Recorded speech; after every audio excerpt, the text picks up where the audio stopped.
Halo, selamat malam teman-teman trader forex khususnya di Indonesia. Berjumpa lagi dengan saya di Crypto Family. Hari ini kita akan bahas apa sih hal-hal yang perlu diketahui sebagai trader pemula di forex trading. Karena kita ketahui memang forex trading bukanlah suatu bisnis yang boleh dikatakan gampang ya, bukan. Jadi hilangkan dulu persepsi bahwa forex trading adalah bisnis yang gampang.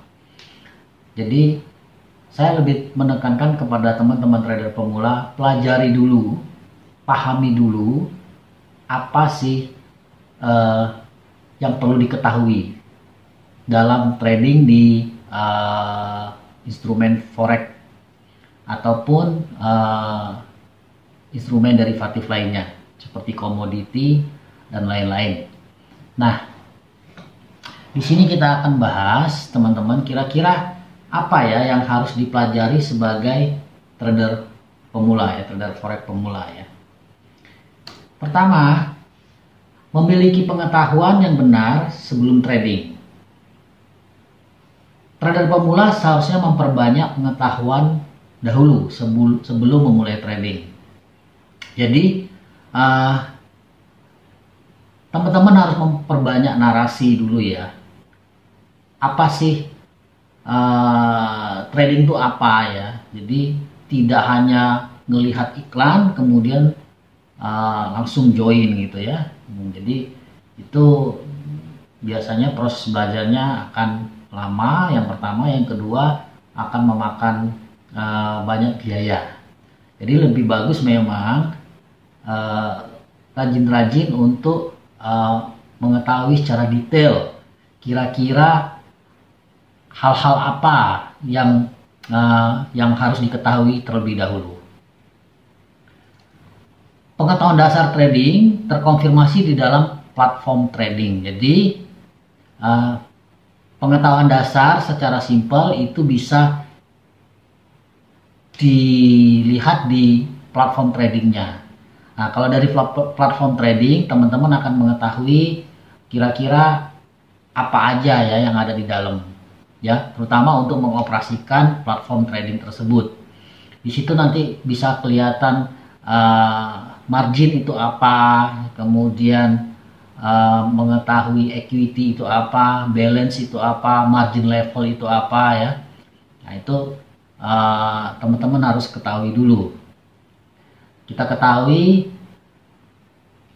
trading forex ya, atau trading yang derivatif, instrumen derivatif lainnya itu menggunakan margin, tradingnya menggunakan margin.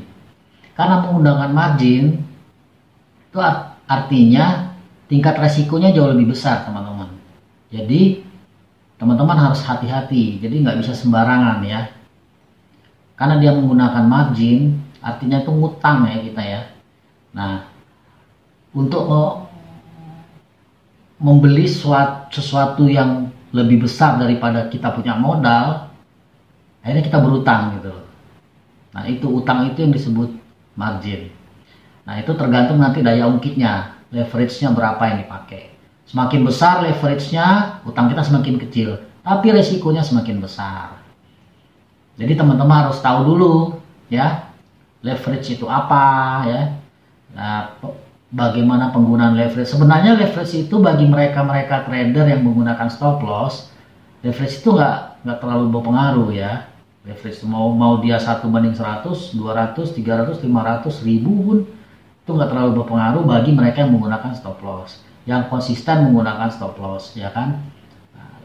Bahkan mereka yang konsisten menggunakan stop loss menggunakan leverage yang lebih besar.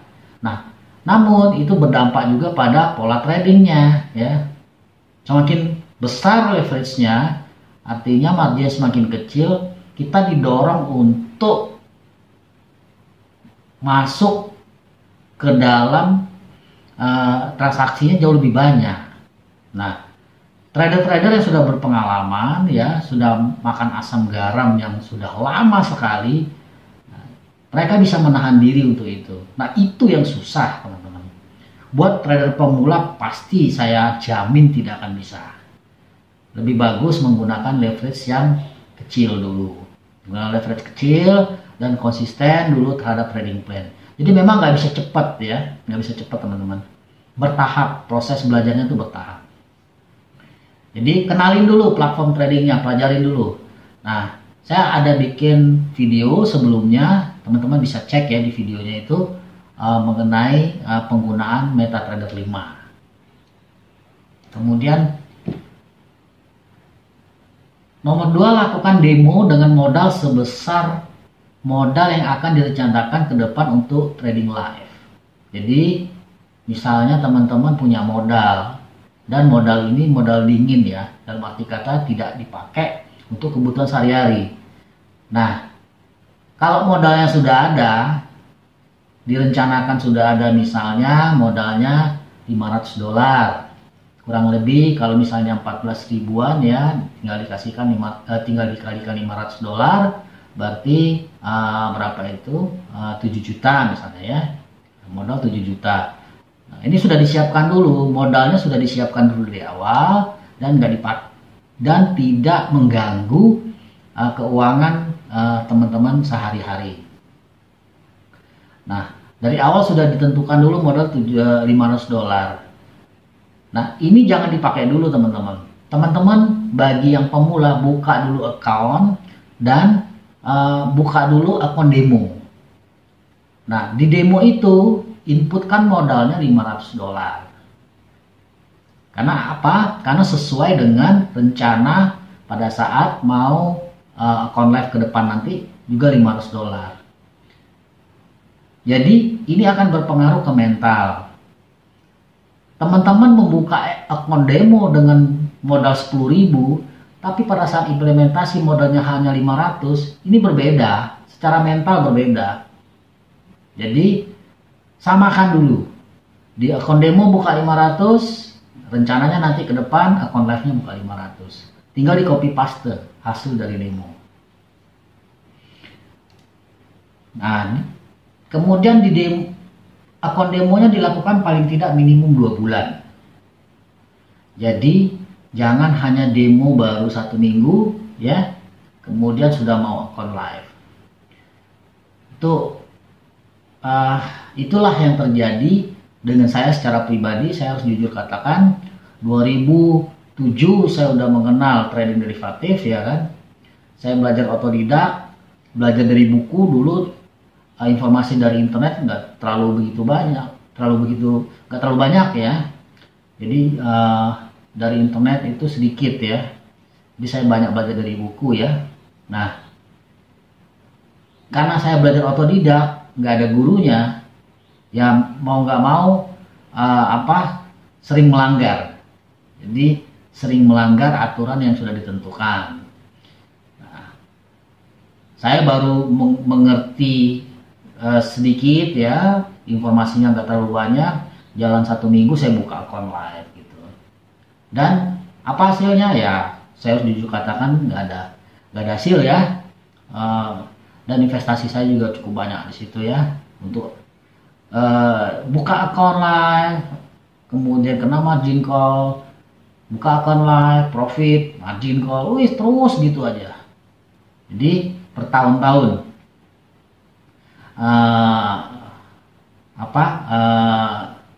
trading seperti itu, karena basicnya tidak kuat ya. Nah, bersyukurlah teman-teman sekarang karena informasi itu banyak di internet. Nah, teman-teman hanya tinggal meluangkan waktu untuk belajar lebih banyak. Jadi lakukan demo itu minimum 2 bulan. Demo minimum 2 bulan. Dalam demo itu hal-hal apa yang perlu dilakukan? Nah, ini nanti kita bahas lagi ya. Yang ketiga, buat trading plan dan implementasikan di dalam akun demo tersebut. Jadi setelah akun demonya sudah ada, nah teman-teman membuat trading plan untuk transaksi di forex yang diimplementasikan di akun demo. Nah, dalam trading plan itu ada beberapa item yang harus teman-teman ketahui gitu ya. Jadi bukan hanya strategi buy atau sell, buy di mana, sell itu nggak terlalu signifikan ya, karena hal yang paling penting ya kan menurut saya pribadi itu yang pertama manajemen risikonya dulu. Jadi modal 500 di awal itu tadi itu diresikokan berapa. Jadi harus tahu mengelola risiko, manajemen risiko. Kemudian berikutnya tuh mental. Nah, mental ini yang susah sekali ya, terus terang aja susah betul teman-teman. Karena apa? Karena mengelola dana kecil ya kan, itu butuh waktu panjang untuk bisa berkembang ya, portofolionya tuh butuh waktu panjang, jadi nggak bisa cepet. Nah, butuh kesabaran gitu. Jadi harus tahu dulu bahwa ternyata kita ini trader retail modalnya kecil. Kalau modal kecil, apakah bisa besar? Bisa, tapi butuh waktu panjang. Nah, harus sabar gitu, jadi nggak bisa cepet. Saya dulu karena nafsunya menggebu-gebu pengen cepet ya kan, ya ternyata nggak ada hasil ya, nggak ada hasil. Jujur aja saya ngomong nggak ada hasil. Jadi buat mereka-mereka yang sudah lama trading ya kan, kemudian hasilnya ternyata misalnya dalam waktu singkat meledak-ledak gitu ya, ya itu saya no comment ya, no comment. Saya tidak menyarankan untuk seperti itu ya. Saya lebih condong kepada portofolio, perkembangan portofolio. Jadi membangun portofolio itu luar biasa susah ya teman-teman. Jadi nggak gampang. Pertama butuh waktu ya kan. Yang kedua modalnya, kalau kecil apalagi modalnya kecil itu luar biasa, butuh kesabaran ya. Kalau modalnya besar ya kan, miliaran itu jauh lebih santai, karena resikonya pun semakin kita tekan ya kan, tapi hasil yang didapat itu cukup lah ya. Tapi kalau modal kecil kan dapatnya ya kecil. Nah, ketika dapatnya kecil ini kadang nggak sabar, nah, itu jadi masalah. Itu ya. Jadi buat trading plan dan implementasikan di dalam akun demo ya. Bagaimana buat trading plan? Nanti di part berikutnya ya teman-teman. Yang keempat, setelah masa demo berakhir, lakukan review terhadap hasil dari demo yang dilakukan selama 2 bulan itu tadi. Jadi setelah 2 bulan ya kan kita lakukan demo ya kan, dengan menerapkan trading plan yang sudah dibuat, disiplin saja menerapkan itu selama 2 bulan. Nanti direview. Dalam review itu apakah bisa menghasilkan misalnya profit faktornya itu kurang lebih misalnya 50% aja ya kan, itu udah bagus, asalkan risk rewardnya masuk ya di awal ya. Jadi dalam rencana trading plan-nya bisa di atas 50% ya tambah bagus gitu. Nah, dari situ nanti tinggal mengcopy paste apa yang sudah dikerjakan di demo, itu tinggal dilakukan aja di trading live dan dilakukan improve ya kan, tapi tidak merubah strategi gitu. Lakukan improve kurang lebih mungkin di risk rewardnya atau seperti apa gitu. Tapi kalau strateginya misalnya sudah kebentuk dan tahu ya menghasilkan berapa persen ya kan, tingkat keberhasilan atau profit factornya berapa persen, itu udah bagus.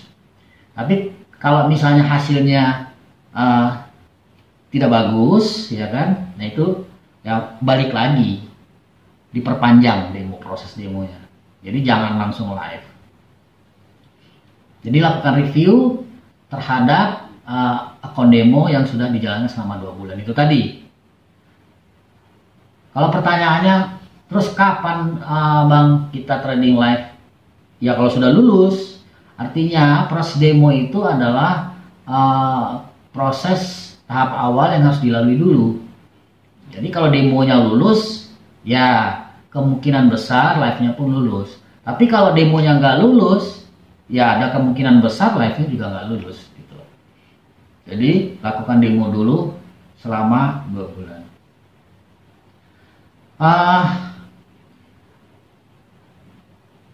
Kemudian selanjutnya setelah mendapatkan hasil review dari demo, disinilah penentuan apakah lanjut ke account live atau memperpanjang proses demo atau latihan, ya.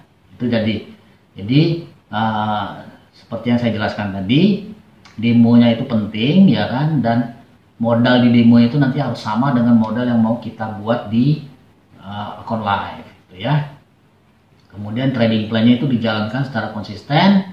Nanti setelah 2 bulan, kan itu nanti tiap 1 bulan nanti dilihat berapa sih hasilnya, dari 500 jadi berapa, berarti dapatnya berapa persen, itu kan kelihatan. Nanti bulan kedua dapat berapa, ya kan, berapa persen, ya kan.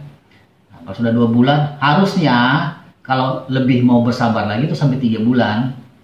Nanti bulan ketiga kelihatan berapa persen. Nah, berarti dalam trading plan yang menerapkan strategi yang diterapkan dalam trading plan kurang lebih hasilnya segitu, ya.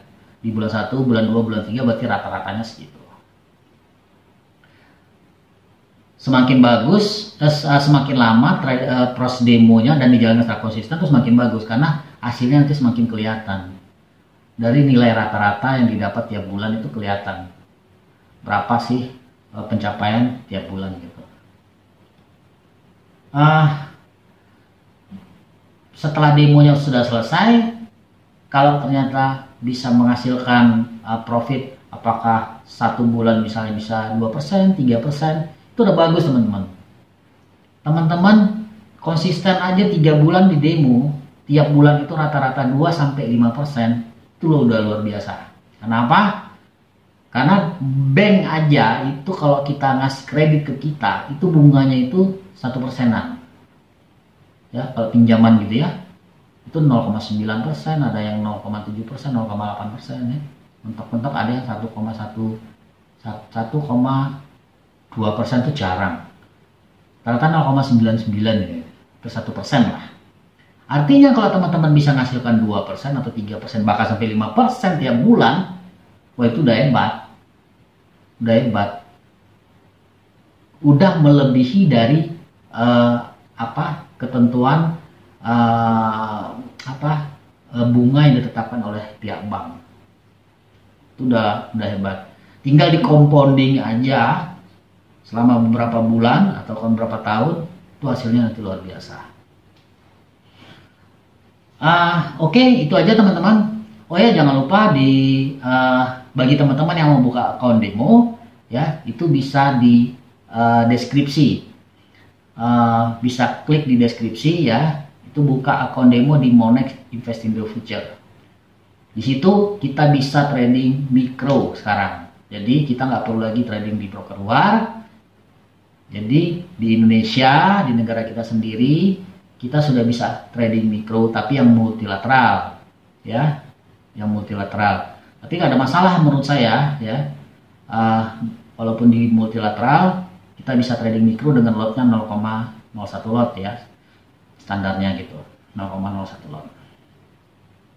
Jadi kita pakai broker lokal, kemudian legalitasnya jelas, di bawah naungan Bapepti, ya, regulasinya di Bapepti, kemudian bursanya itu ICDF jelas gitu. Apakah lebih bagus dari broker luar? Saya nggak bisa jawab itu. Nggak juga. Jadi terus terang memang broker-broker kita masih kalah bersaing lah, ya, dari broker luar. Tapi ini sudah bagus, ya, menurut saya, karena kita difasilitasi bisa trading dengan akun mikro di broker lokal. Jadi paling tidak kita nggak perlu lagi untuk trading mikro di broker luar. Gitu. Cuman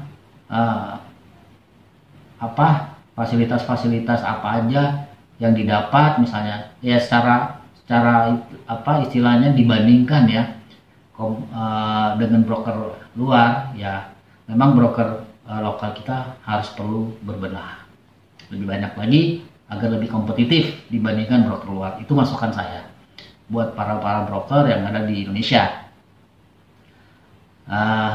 Kalau broker luar, ya, ambil contoh aja lah, ya, broker luar ada yang hibrid, Yang hybrid dia nggak jadi bandar ya kan, dilempar ke likuiditas provider ya kan. Memang untungnya mungkin nggak terlalu besar, tapi tidak banyak hal-hal negatif yang bermunculan gitu. Nah, itu mungkin bisa dipilih buat broker-broker lokal. Bayangkan aja kalau misalnya broker lokal kita itu bukan dominan, bukan bandar ya, dan dia menyediakan akun mikro, prosesnya cepat, withdraw cepat, kemudian spreadnya rendah, kemudian komisinya juga kecil ya. Nah, bayangkan aja semua trader Indonesia akan pindah ke broker lokal. Percaya saya. Asalkan itu tadi, apa yang menjadi item-item atau kebutuhan-kebutuhan trader yang biasanya itu difasilitasi oleh broker luar, itu terakomodir di broker lokal.